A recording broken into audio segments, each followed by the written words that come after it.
Viewer, today I will show you how to give a hematoma block.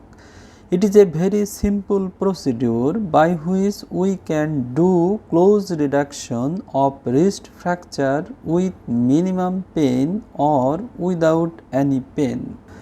First of all, we locate the site of fracture, then introduce the needle with syringe.